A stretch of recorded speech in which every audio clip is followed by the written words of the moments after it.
Dari Matius pasal yang ke-7 ayat 1 sampai ayat yang ke-5.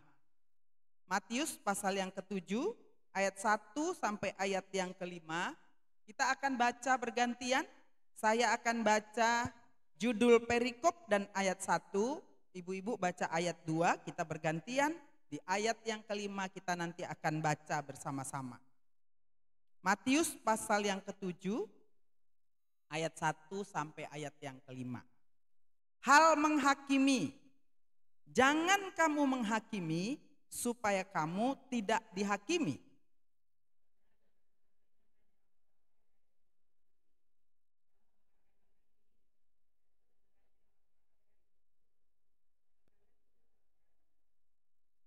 Mengapakah engkau melihat selumbar di mata saudaramu, sedangkan balok di dalam matamu tidak engkau ketahui?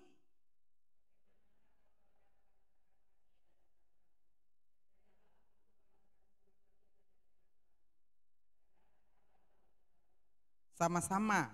Hai orang munafik, keluarkanlah dahulu balok dari matamu, maka engkau akan melihat dengan jelas untuk mengeluarkan selumbar itu dari mata saudaramu.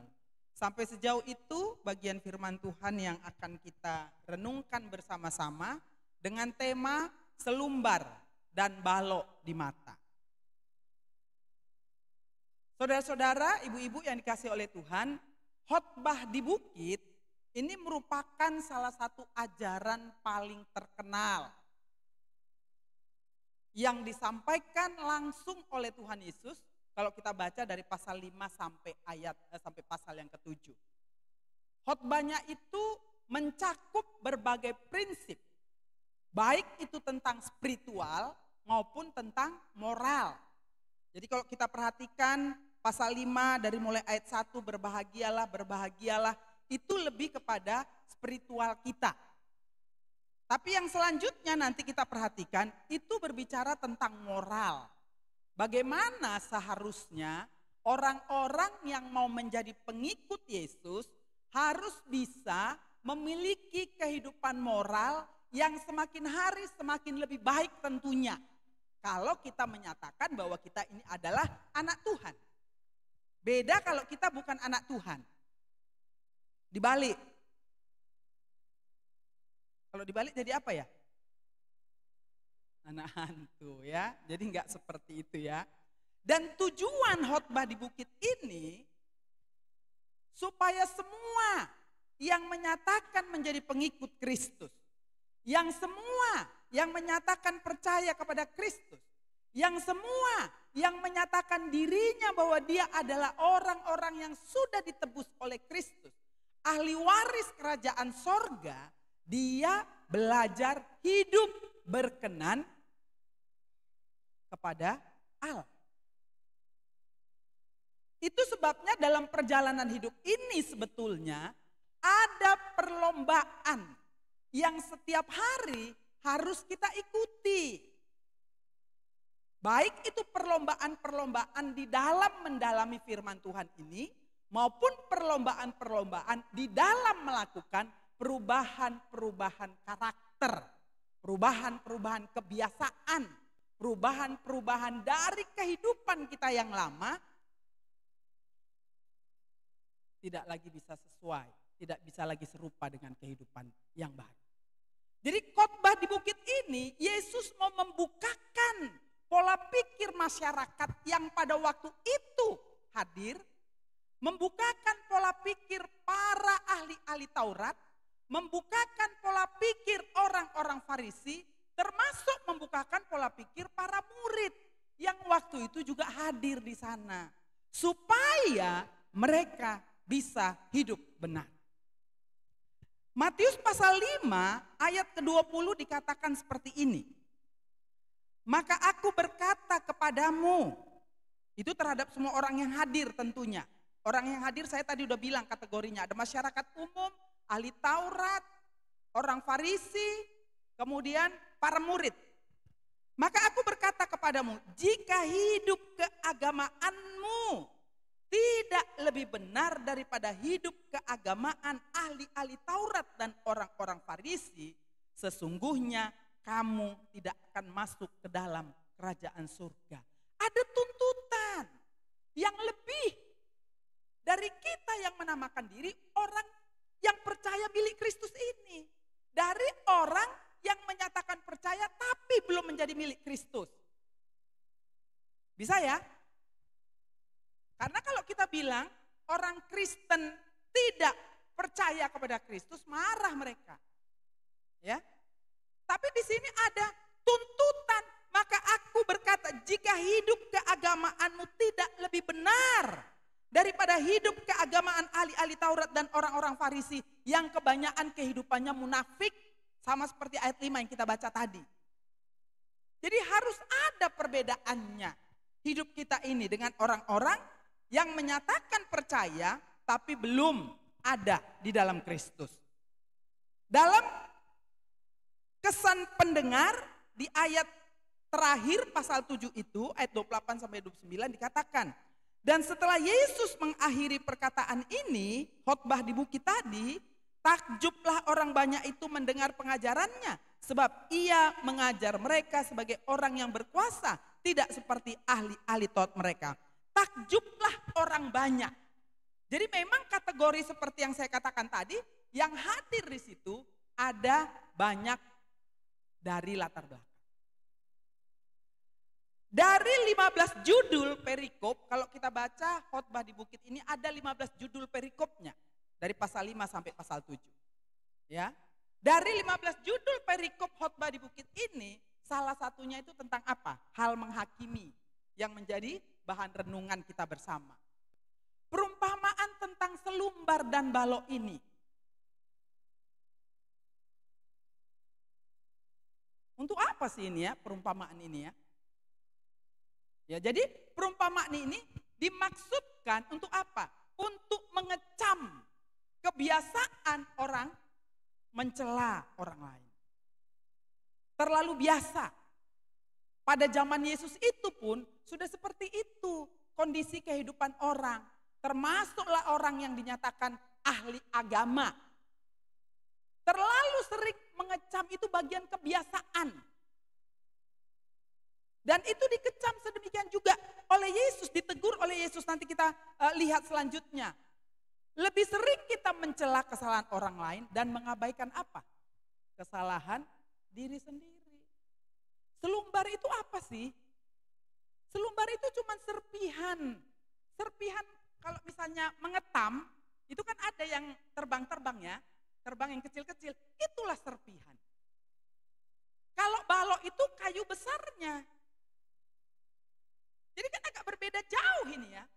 Kok orang yang ada balok di matanya, kok mau mengeluarkan selumbar yang di mata temannya?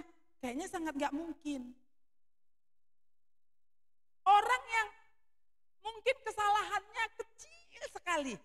Mungkin tidak terlihat juga, mungkin yang tahu cuma 1-2 orang. Tapi kalau balok, kesalahannya luar biasa. Mungkin dia orang pembunuh, mungkin dia pencuri, mungkin dia apa lagi? Bos judi online. Kan itu perumpamaannya ini. Ya.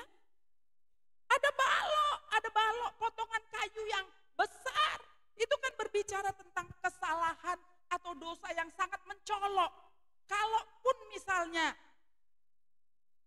dia di tempat yang jauh, itu sudah kelihatan. Karena besarnya, karena mencoloknya. Semua orang sudah mengguncingkannya. Karena tidak bisa ditutupi lagi. Balok itu. Kesalahannya itu, kejahatannya itu, dosa itu. Kok dia? Yang mau mencoba-coba, gak nampak. Jangankan selumbar di dalam mata. Orang yang di hadapannya pun udah bisa gak nampak. Kalau ditutup mata yang dipakai balok, bisa gak melihat sih? Sama aja, maaf ya, dengan saudara-saudara kita yang Tuhan izinkan tidak bisa melihat. Ya kan? Gak bisa melihat. Tuhan Yesus menegur setiap orang, termasuk kita hari ini. Orang yang memberikan penilaian.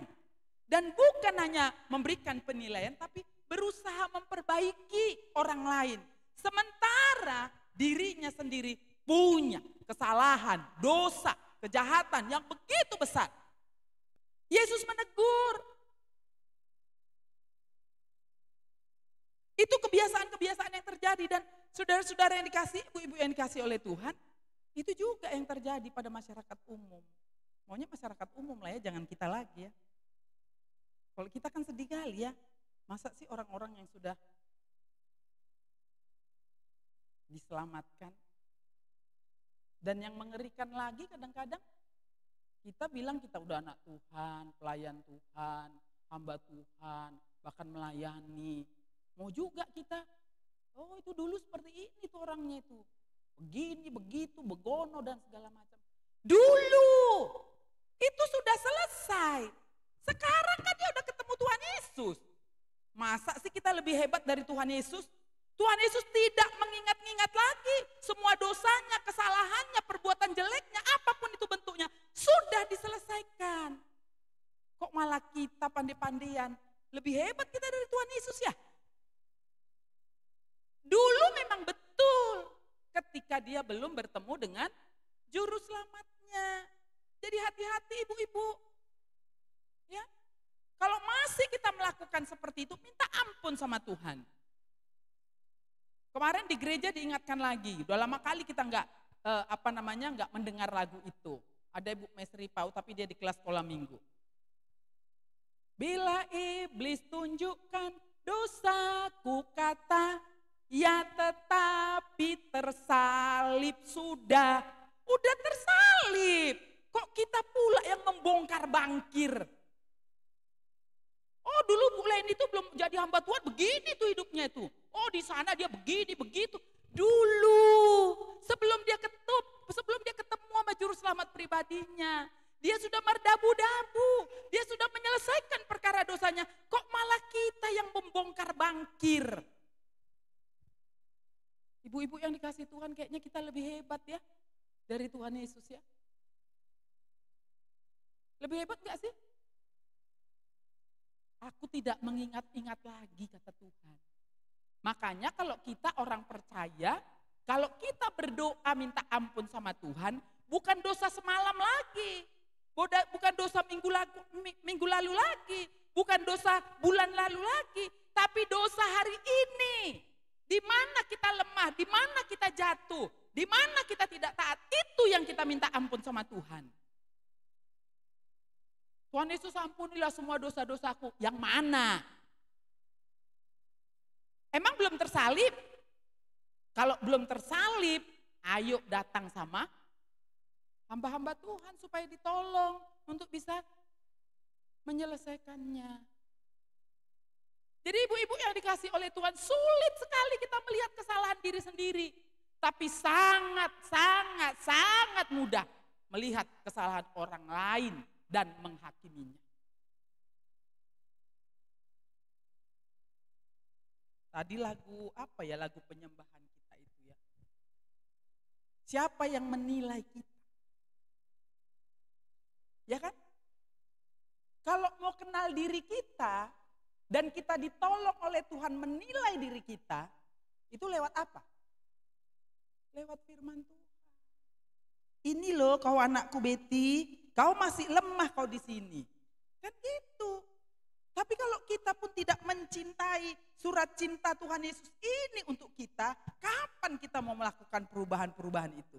Sangat-sangat tidak mungkin. Maka jangan anggap enteng ya ibu-ibu ya dengan ini ya Bu ya. Ya, nggak cukup cuman hari Selasa datang di sini. Kemudian di gereja. Nggak cukup, cintailah ini.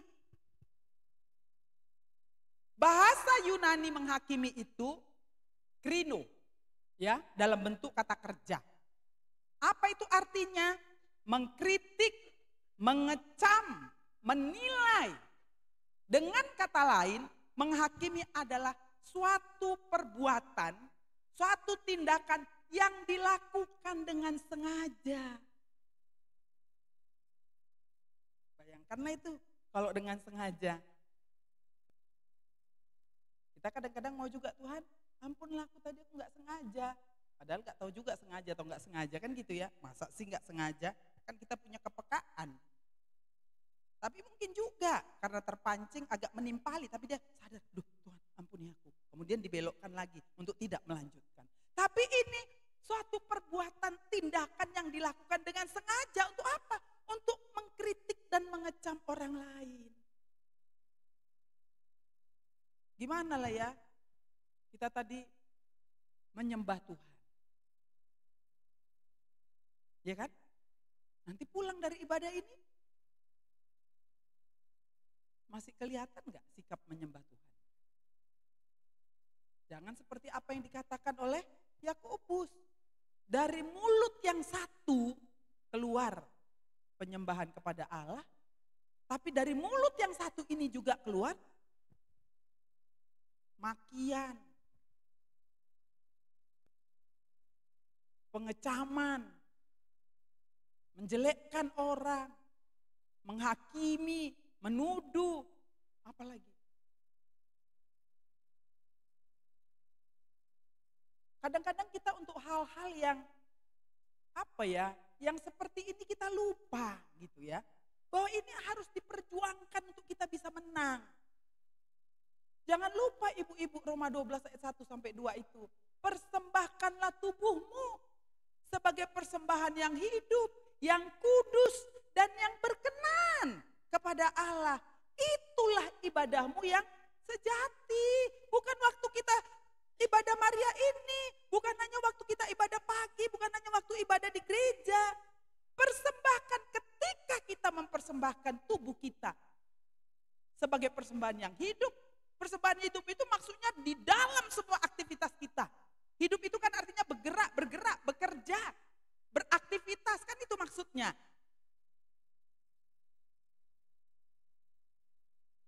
Yang kudus. Dan yang terakhir itu, kadang-kadang saya kalau merenungkan yang berkenan kepada Tuhan ini, ya memang harus lebih tunduk lah kepada Tuhan. Kadang-kadang kan kita mau membela diri ya. Aduh kayak mana? Dia seperti ini, memang harus dibilang seperti ini. Belum tentu. Apakah itu berkenan sama Tuhan? Jadi ibu-ibu yang dikasih oleh Tuhan, ayolah kita berjuang yuk. Supaya kita hidup berkenan. Kalau itu yang ada dalam hati dan benak kita, makanya pasti kita akan lebih berhati-hati. Ya, menjaga sikap kita ini. Jangan lupa loh ibu-ibu, kalau kita memang sungguh-sungguh sudah di dalam Kristus, nama kita itu sudah terdaftar di sorga. Jangan pernah lupa itu. Jadi kalau terdaftar di sorga, berarti kan kita ahli warisnya. Betul ya? Nah, kalau kita ahli waris kerajaan surga, mungkinkah di sorga itu anaknya, ahli warisnya, kerjaannya menghukum orang lain, menghina orang lain, memelototi orang lain, menuduh orang lain. Mungkin gak sih? Iya kan? Ingat gak ibu-ibu? Coba ya, doa Bapa kami. Kalimat yang kedua, ayat 10. Datanglah kerajaanmu, jadilah kehendakmu di bumi jadilah kehendakmu di sorga seperti di bumi. Mananya? Jadilah kehendakmu di bumi jadi seperti yang di sorga itu, yang harus terjadi di bumi ini. Dan di bumi ini salah satunya lah ibu-ibu dan saya. Jadi di sorga itu ada apa? Ada damai sejahtera, ada sukacita, ada apa? Kasih yang kekal. Itu yang ada di sorga. Jadilah di bumi ini seperti itu yang jadi. Jadi kalau kita di bumi ini sebagai warga kerajaan surga, melakukan sesuatu yang bertentangan dengan apa yang ada di sorga, kira-kira gimana ya? Kira-kira gimana ya? Coba ibu-ibu, menyedihkan hati Tuhan. Ya kan? Dan itu bisa loh semakin meragukan kita nanti. Benar gak sih aku selamat ya? Benar gak ya aku? Namaku sudah terdaftar di kerajaan surga. Orang kelakuanku terus-terus kok aku menghakimi orang. Kayak mana ya? Gak mungkin lah kayaknya. Itu bisa meragukan kita. Jadi ibu-ibu lihat perkembangannya, pertumbuhannya secara rohani. Kemajuan-kemajuan perubahannya harus diikuti. Kita sendiri yang mengikutinya. Dan itu akan berdampak kepada orang-orang yang ada di sekitar kita. Apalagi lah pemimpin-pemimpin kelompok ya. Aduh tolonglah.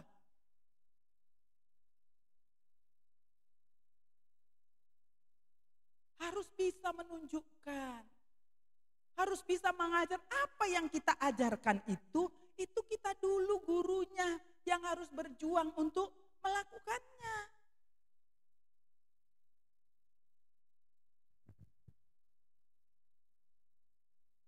Jadi itu dimaksudkan oleh Tuhan Yesus pengajaran sebagai teguran kepada ahli Taurat dan orang-orang Farisi ini.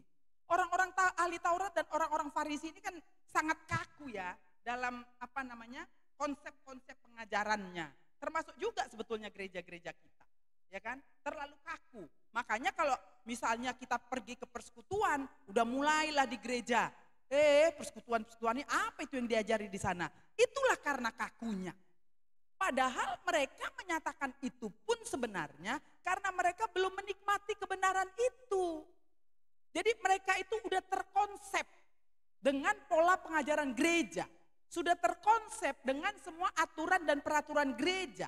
Sehingga di luar gerejanya sendiri, kalau ada orang dari gerejanya itu keluar, apalagi namanya persekutuan, udah mulailah.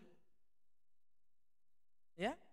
Sudah terkonsep sedemikian rupa sama dengan ahli Taurat dan orang Farisi ini. Tidak ada kebenaran bagi mereka kecuali hukum Taurat, sunat, puasa, itu sama mereka. Jadi ketika dikatakan bahwa ada juru selamat, wah berontaklah mereka, seberontak-berontaknya. Siapa Yesus itu, anak tukang kayu itu?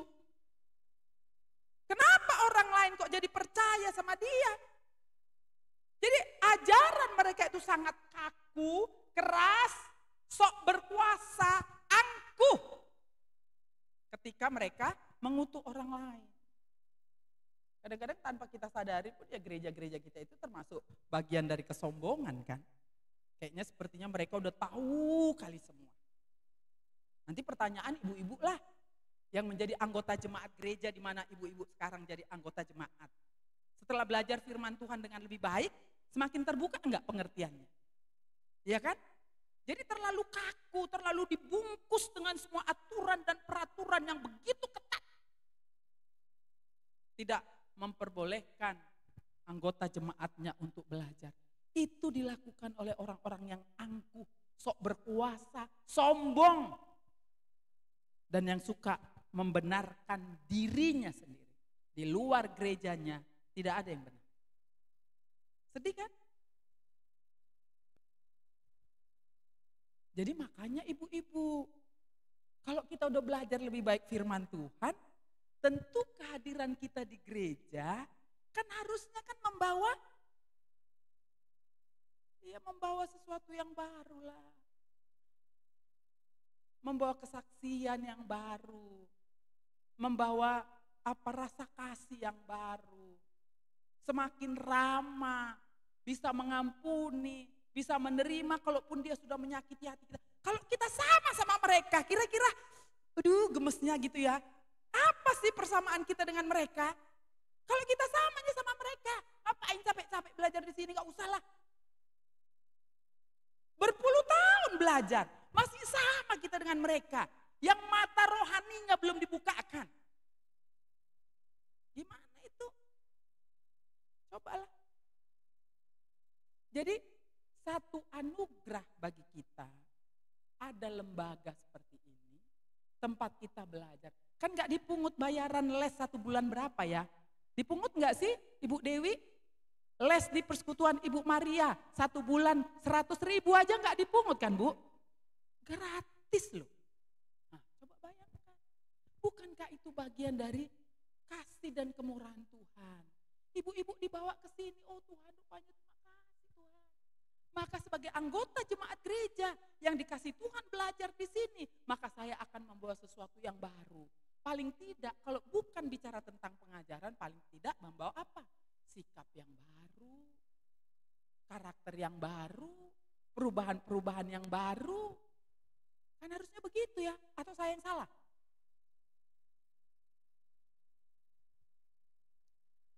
Ibu-ibu yang dikasih oleh Tuhan, kita mau belajar dari perikop ini, bagaimana menerapkan perintah jangan menghakimi ini.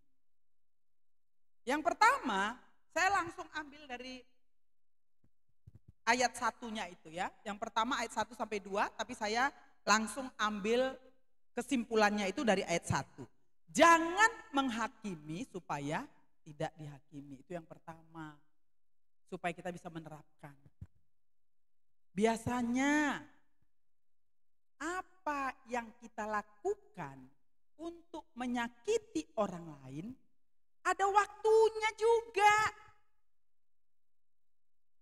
Orang lain akan menyakiti kita. Boleh satu orang baca Matius 7 ayat 12?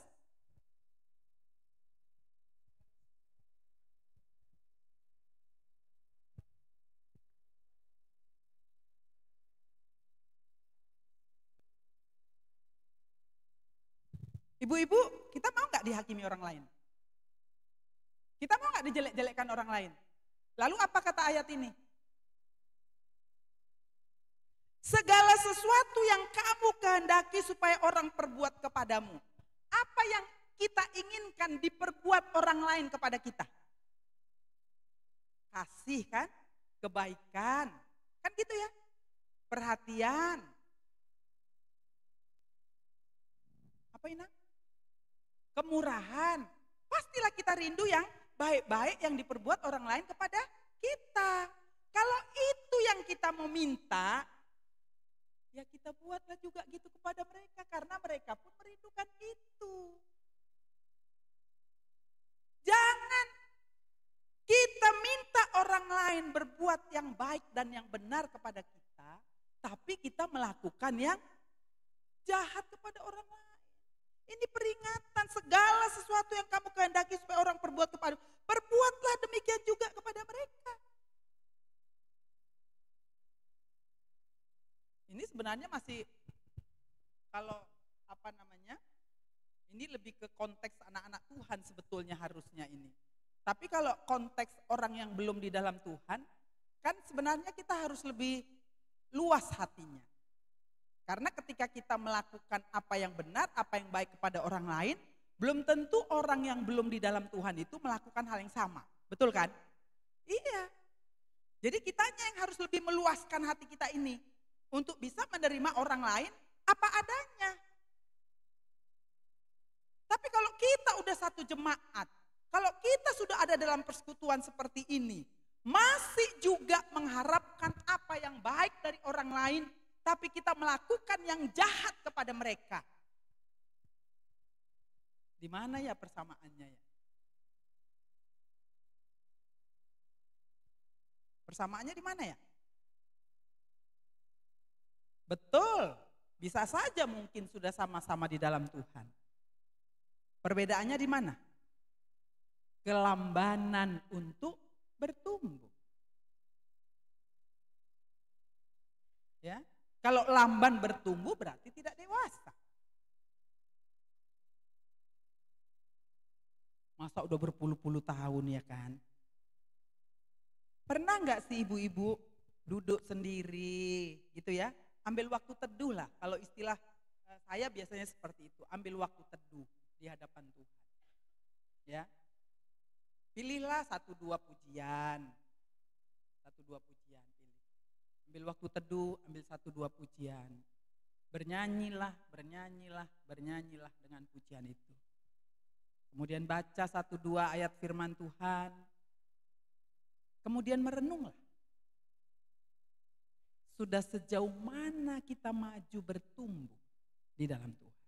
Pernah ibu-ibu buat seperti itu? Belum.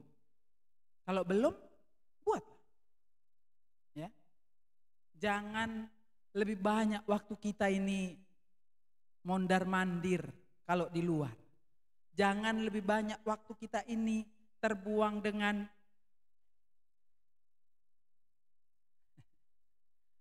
ya, sosmed kita ini.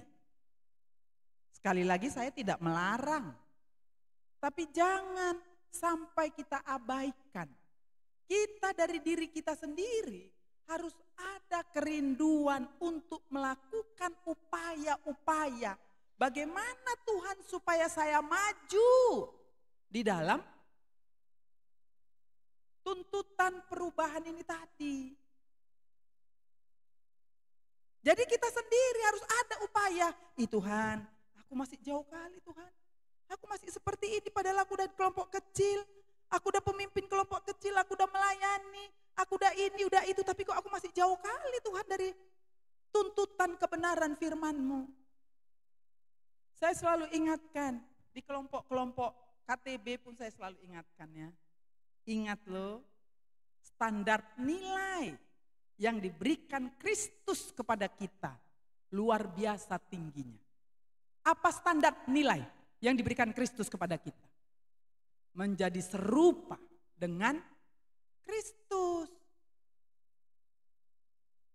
Ibu-ibu kalau menjadi serupa dengan Kristus, di dalam kasihnya, dalam kesetiaannya, dalam keadilannya, di dalam pengampunannya, di dalam kemurahannya, dan banyak lagi tuh sifat-sifat Kristus itu. Coba, kita udah berapa persen menjadi serupa dengan Kristus itu? Udah berapa persen? Pernah nggak merenung? Ingat loh ibu-ibu, kita nggak tahu juga kapan lonceng berbunyi. Teng teng teng, Betty Hotmaida Syanipar dipanggil Tuhan. Ada yang tahu? Nggak tahu. Jadi kalau kita tidak berlomba di dalam hidup kesementaraan yang diberikan oleh Tuhan untuk menjadi serupa dengan Kristus. Jangan mimpilah setengah jam lagi mau meninggal kemudian kita bertobat, berubah. Gak mungkin ya. Kita jangan lupa, ibu-ibu yang dikasih Tuhan. Coba ya saya baca ya dari Roma ini ya. Supaya kita sadar betul lah kedagingan kita ini ya. Roma pasal yang ke-6 dikatakan begini. Ayat 6, karena kita tahu bahwa manusia lama kita telah turut disalibkan, supaya tubuh dosa kita hilang kuasanya, agar jangan kita menghambakan diri lagi kepada dosa. Sebab siapa yang telah mati, ia telah bebas dari dosa. Artinya tubuh kita ini memang sudah disalibkan, tubuh dosa kita ini. Tapi kan tubuh kita ini kan gak terlepas dari tubuh kita ini kan. Artinya kita masih harus terus berjuang untuk menunjukkan kuasanya dikatakan di sini sudah disalibkan. Tapi kita masih ada di dalam tubuh kedagingan ini. Jadi perjuangannya harus lebih berat. Harus lebih besar. Tidak bisa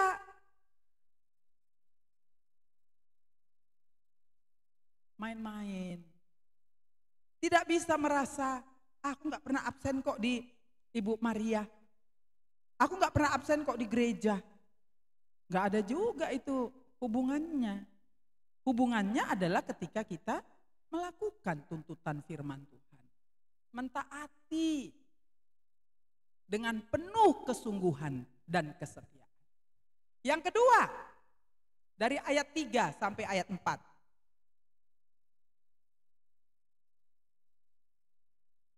Mengapakah engkau melihat selumbar di mata saudaramu, sedangkan balok di dalam matamu tidak engkau ketahui?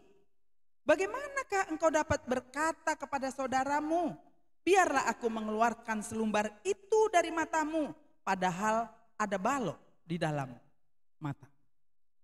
Bu, yang kedua, yang penting dari kedua ayat ini, jujurlah dengan diri sendiri. Susah kali kita ini untuk jujur dengan diri sendiri. Kejujuran itu sangat penting. Supaya kita tidak menjadi orang munafik dan sombong. Coba kalau kita perhatikan kejujuran Daud ketika dia mengakui dosanya di pasal Mazmur 51 ayat 6 apa dikatakan? Terhadap engkau sajalah aku telah berdosa dan melakukan apa yang kau anggap jahat. Supaya ternyata engkau adil dalam putusanmu, bersih dalam penghukumanmu. Terhadap engkau sajalah aku telah berdosa. Pernah enggak ketika kita menyakiti hati orang lain, menuduh, menghakimi orang lain, kemudian kita datang, Tuhan, atau kita anggap itu lewat saja. Kejujuran Daud, kita lihat bagaimana kemudian itu membawa dia kepada kemajuan rohani yang luar biasa dahsyat. Lukas mencatat dalam Kisah Para Rasul 13 dikatakan Daud adalah orang yang berkenan kepada Tuhan pada zamannya. Bayangkan masa Daud ke masa Lukas. Berapa ribu tahun itu sudah. Tapi Lukas mencatat itu. Berarti Lukas juga belajar tentang perjanjian lama. Belajar juga tentang kehidupan Daud. Sehingga dia sampai kepada satu kesimpulan. Bahwa Daud itu adalah orang yang berkenan kepada Allah pada zamannya. Saudara, karena apa? Karena dia jujur dengan dirinya sendiri. Karena dia terbuka dengan dirinya sendiri. Dia mengakui dengan segala kesungguhannya. Dia enggak menyatakan, kenapa Berseba itu jalan-jalan dia mandi enggak ini. Kita kan suka gitu ya. Udah kita pun yang salah, terus mencoba membela diri mencari kebenaran.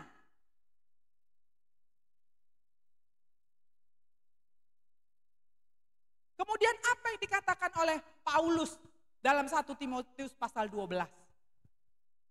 Kejujurannya luar biasa. Saya baca ya untuk kita, dikatakan dalam 1 Timotius pasal 1.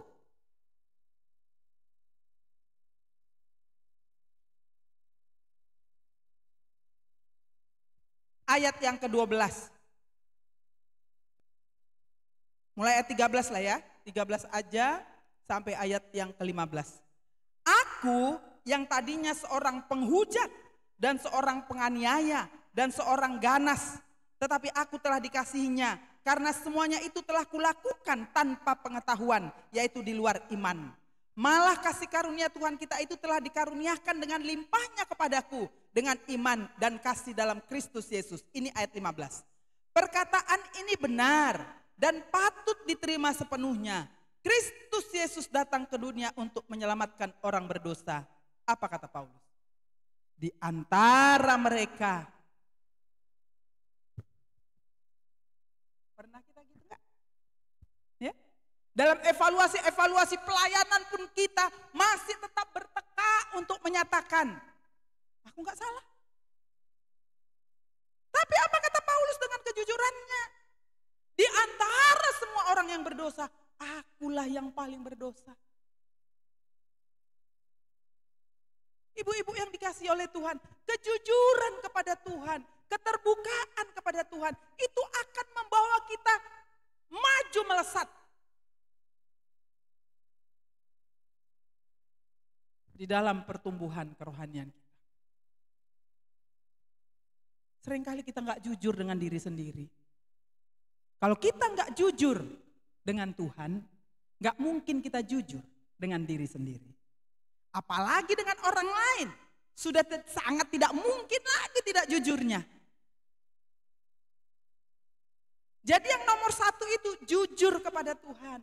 Baru dia bisa jujur untuk dirinya sendiri. Setelah dia itu jujur kepada dirinya sendiri, dia bisa jujur kepada orang.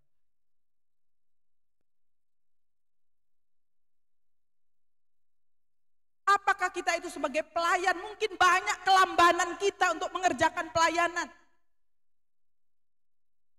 Apakah kita itu sebagai MC, sebagai singers mungkin bisa lebih baik dari apa yang kita lakukan? Jujurlah kepada Tuhan. Iya Tuhan, memang aku kurang latihan. Kan bisa kan? Aku nggak mau lah Tuhan. Nggak apa-apa lah lebih capek Tuhan. Bisa kok 2 kali. Aku bilang sama timku, ayolah kita latihan lagi.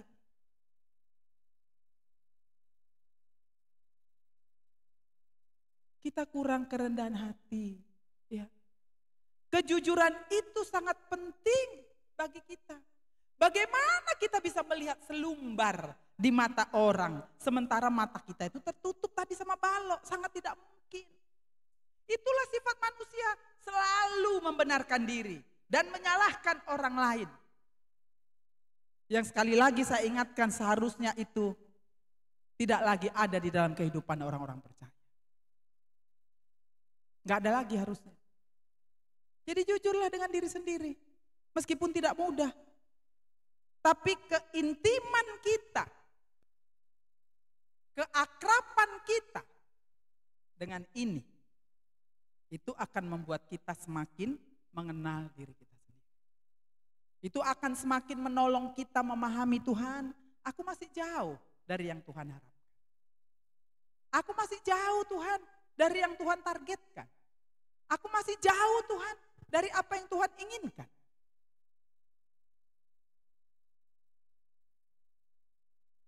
Seberapa jauh kita? Kalau ibu-ibu nggak jujur dengan Tuhan, nggak jujur dengan diri sendiri, sama suami pun bisa nggak jujur loh. Sama anak-anak pun bisa sering nggak jujur loh. Ya kan? Jadi kalau anak-anak kita itu kemudian jadi sering bohong, sering menipu, ya kan? Ya bisa juga itu kesalahan karena sudah terbiasa dalam lingkungan keluarga. Orang gak ada yang jujur sama Tuhan, gimana?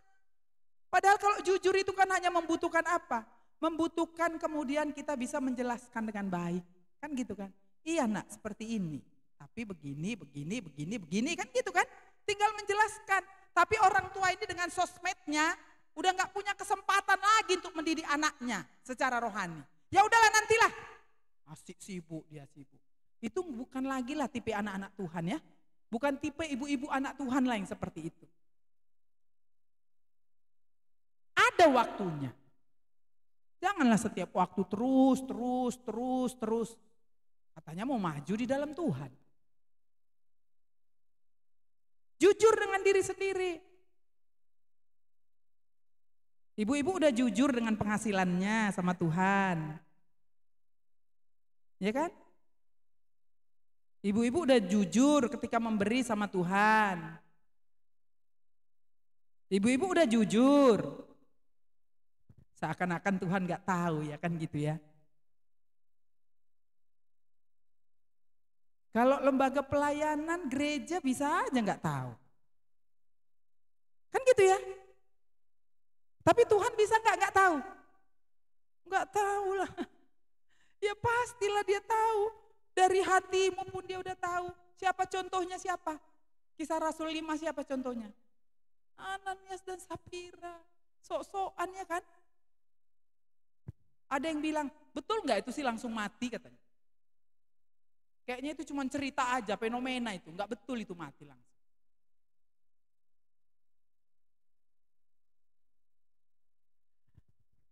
Yang ketiga, ayat yang kelima. Ini lebih keras lagi sebetulnya ya. Karena ada kata awalnya di situ. Hai orang munafik. Siapa ini orang munafik?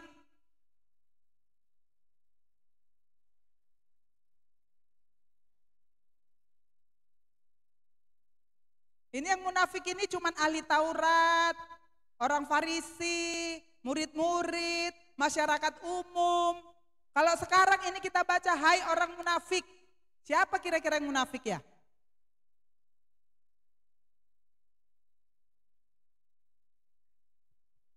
Keluarkanlah dahulu balok dari matamu, maka engkau akan melihat dengan jelas untuk mengeluarkan selumbar itu dari mata saudaramu. Jadi yang ketiga, keluarkan dulu balok dari mata. Apa yang dibutuhkan? Kerendahan hati. Karena pasti kalau untuk mengeluarkan balok dari mata, bisa nggak sendiri? Butuh orang lain untuk bisa. Ya kalau balok dia cuma nempel gini kan berarti dilem. Ini kan nggak nempel, memang masuk ke matanya. Kan kalau dia mau mengeluarkan balok itu perumpamaan ini ya kan harus ada orang lain yang menolongnya kan gitu kan. Nah kalau kita punya kesalahan, punya kejahatan yang besar, sangat mencolok, kan kita butuh orang lain untuk menolong kita. Menyadarkan kita, ini loh Betty, inilah kondisimu sekarang. Mau ditolong, mau didoakan, mau diambilkan, mau diselesaikan kan gitu kan. Masih ada nggak ibu-ibu di sini yang nggak kawan sama yang lain? Di gereja, di sini, di keluarga, di pertangyangan, di parsautaon, masih ada nggak? Kalau ada bertobat ya, cari nanti orangnya. Salam dia, peluk dia. Gak usah dibilang minta maaf. Itu sudah bagian dari ungkapan. Kadang-kadang kita nyanyi, berdoa, ya kan? Tapi hatinya pun masih marah. Masih sakit hati, yalah kemarin aku diceritainnya. Masih marah, masih benci, masih ini. Tapi masih melayani juga. Kadang-kadang gimana ya? Kalau pelayanan kita tidak maju, tidak berkembang, ya mungkin perlu juga ada evaluasi. Kan gitu kan? Kalau anak-anak kita juga nggak berubah, mungkin perlu juga ada evaluasi. Tapi kalau kita udah maksimal mendoakannya, itu bagian dari cara Tuhan juga. Untuk menyatakan kuasanya menurut otoritasnya. Keluarkan dulu balok dari mata, dibutuhkan kerendahan hati untuk menyadari, untuk mengakui bahwa kita ini sedang butuh pertolongan. Ini kadang-kadang kan, alah udahlah gak usah lah. Kita bilang begitu pun sebetulnya itu bagian dari kesombongan kan. Kalau kita tahu betul, ya marilah dengan rendah hati. Oh, Ibu Sianu, kakak Sianu, bapak Sianu, ya hamba Tuhan maksud saya, ya bukan bapak orang lain. Bisa mungkin menolong saya. Untuk mengeluarkan balok ini dari mata kita. Karena ada balok yang harus dikeluarkan, ada masalah besar, ada dosa yang sangat mencolok, yang harus dikeluarkan. Hai orang munafik, teguran ini memang itu sangat relevan. Karena ahli-ahli Taurat, orang-orang Farisi, mereka itu kan sudah mengajarkan Taurat itu kepada orang banyak. Tapi apa? Tapi tidak melakukannya. Coba contoh ya. Coba ibu-ibu kita perhatikan, gak usah dibaca. Kita perhatikan judulnya saja. Dari mulai Matius pasal 5. Tentang memberi sedekah, apa yang dikatakan ayat 2, kalimat terakhir. Ayat 2-nya lah ya. Jadi apabila engkau memberi sedekah, janganlah engkau mencanangkan hal itu seperti yang dilakukan orang munafik tentang berdoa. Dan apabila kamu berdoa, ayat 5, janganlah berdoa seperti orang munafik tentang berpuasa. Dan apabila kamu berpuasa, janganlah muram mukamu seperti orang munafik. Dan itulah ciri ahli-ahli Taurat dan orang Farisi ini. Kalau dia berdoa bertele-tele supaya dilihat orang. Kalau dia berpuasa, diminyailah rambutnya ini supaya ketahuan sama orang lain. Oh, dia sedang berpuasa. Kalau dia mau memberi sedekah, itu diumumkan sama semua orang supaya orang semua tahu kalau dia mau memberi sedekah. Jangan seperti orang munafik. Bagi Yesus itu penting memberikan teguran ini. Bagi Yesus itu penting memberikan peringatan ini. Supaya sekali lagi kita sebagai pengikutnya untuk tidak menjadi sama seperti orang munafik tadi. Tapi belajar hidup berkenan kepada Tuhan. Ingat loh ibu-ibu, terlalu mahal darah Yesus itu untuk kita. Atau enggak mahal? Ngapain Yesus mesti disalib? Kita kok yang berdosa, kita kok yang jahat, kita kok yang membangkang, kita kok yang memberontak, kita kok yang menjadi orang-orang yang suka menghakimi, kenapa Yesus yang harus disalib? Kok enggak kita aja disalib? Seharusnya siapa yang disalib? Karena begitu besarnya kasihnya. Dia melihat kita tidak akan mampu menerima hukuman itu karena dosa. Lihatlah kesalibnya, darahnya tercurah untuk saya dan untuk ibu-ibu. Masa sih kita enggak merenungkan itu dalam perjalanan kehidupan beriman kita? Ibu-ibu tolonglah, ya. Kalau bisa seminggu sekali, ingat kembali tentang makna pengorbanan Yesus untuk kita. Di mana-mana mengeluarkan darah. Hanya supaya ibu-ibu dan saya beroleh pengampunan, keselamatan, sorga yang kekal. Terlalu mahal darahnya untuk orang-orang pemberontak seperti kita ini. Terlalu mahal darahnya tercurah untuk orang-orang sejahat kita ini. Tidakkah seharusnya kita malu melihat diri kita sendiri yang masih terus lamban? Ya kan? Yang terus lamban untuk maju di dalam Tuhan. Jangan melakukan seperti orang munafik. Artinya tidak sesuai ucapannya dengan tindakan. Dalam bahasa Yunani, munafik itu hupokrites. Artinya aktor atau seseorang yang mengenakan topeng. Kayaknya baik kali dia kan gitu kan. Padahal di rumah piring terbang, gelas terbang, makian keluar. Topengnya aja senyum, baik, shalom. Apa kabar ibu-ibu? 2 jam di sini. Pulang nanti belanja dia. Berapa ikan terinya? 100.000 sekilo. Gak bisa 50.000.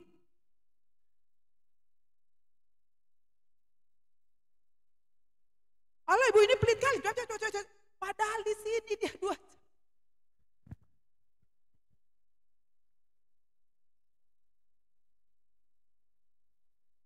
Kan jual ikan teri kan gak mungkin 50% untungnya.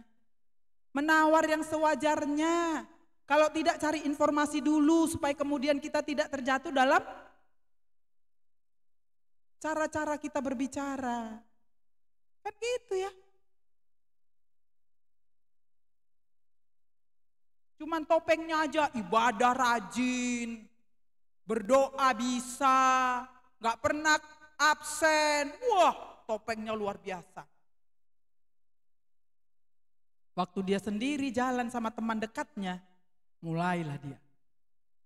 Kau kenal gak itu Sian itu? Oh, orangnya itu begini, begitu, begono. Aduh, sakit ya. Jangan-jangan nanti kita jadi sakit jiwa pula kita ini. Ada 2 kepribadian. Kalau pakai topeng itu kan 2 kepribadian itu kan. Di satu tempat dia wow luar biasa. Di tempat lain jawablah sendiri. Ya kan Inang? Jawab sendiri. Jadi dalam Alkitab Tuhan Yesus ini seringkali menggunakan kata munafik untuk menggambarkan orang Yahudi, ahli Taurat, dan termasuklah kita yang suka dengan perkara-perkara rohani ini.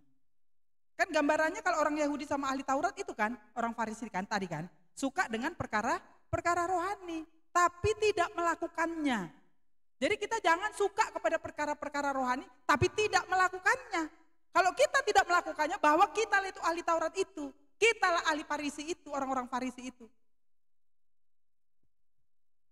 Harus belajar sebelum menilai orang lain, nilailah diri sendiri. Boleh kita menolong orang lain untuk mengeluarkan serpihan atau selumbar tadi? Boleh, sangat boleh. Tapi apa? Keluarkan dulu balok yang ada dalam mata kita. Selesai dulu dosa yang mencolok itu tadi. Apa itu bentuknya? Kejahatan apa yang kita lakukan, kelemahan apa yang kita lakukan, supaya ketika kita menolong orang lain, jangan kita sendiri kemudian ditolak. Sama seperti yang dikatakan oleh Rasul Paulus. Saya baca satu ayat untuk kita, katanya begini. 1 Korintus pasal 9. Tetapi aku melatih, 1 Korintus 9 ayat 27. Tetapi aku melatih tubuhku dan menguasainya seluruhnya. Supaya sesudah memberitakan Injil kepada orang lain, aku sendiri tidak. Iya. Jadi supaya kita ketika kita menyatakan kebenaran kepada orang lain, kita sendiri gak ditolak. Nagoda katam. Perbaikilah dulu hidupmu. Itu kan namanya ditolak kan. Jadi jangan sampai seperti itu. Selesaikan dulu. Rohani kita sehat dulu. Supaya kemudian kita bisa memberkati orang lain. Ibu-ibu yang dikasih oleh Tuhan. 3 hal penting yang harus kita pelajari. Kalau ibu-ibu bisa menemukan yang lain dari perikop ini, ayo kita pelajari lebih serius. Kesimpulan untuk kita. Jadilah pribadi yang selalu mau jujur dan terbuka kepada Tuhan. Karena kuncinya di situ ya, jujur dan terbuka. Sehingga kita bisa mengenali diri kita ini dengan baik. Dan berjuang untuk menghidupi firman Tuhan. Supaya kemudian kita tidak munafik. Sehingga dengan kerendahan hati kita mampu menerima dan mengampuni orang lain. Dan terbebas dari menghakimi. Biarlah Tuhan Yesus memberkati kita semua melalui firman Tuhan. Saya berharap ada yang dibawa pulang. Jangan kita belajar lewat begitu saja. Tanggal 3 udah habis loh ini persekutuan Ibu Maria. Kalau ada 38 kali pertemuan, berarti 38 kali tema, gitu ya Bu Ratna ya. 38 kali tema dengan tema-tema yang berbeda. Dari semua tema yang berbeda, 38 kali itu, berapa persen itu? Kita tidak hanya dengarkan, kita tidak hanya mengerti, tapi kita sampai kepada melakukannya. Berapa persen? 38 tema loh, coba nanti tanya Bu Ratna apa aja itu temanya.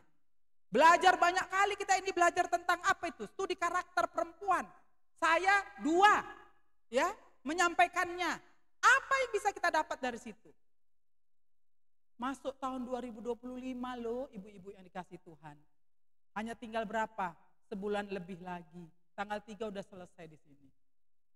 Coba ya ambil waktu teduh di hadapan Tuhan. Seberapa jauh Tuhan Yesus, capek loh itu BPH dan timnya untuk mengolah mencari tema. Tujuannya apa? Supaya kita maju dewasa di dalam Tuhan. Biarlah Tuhan memberkati kita. Kita berdoa.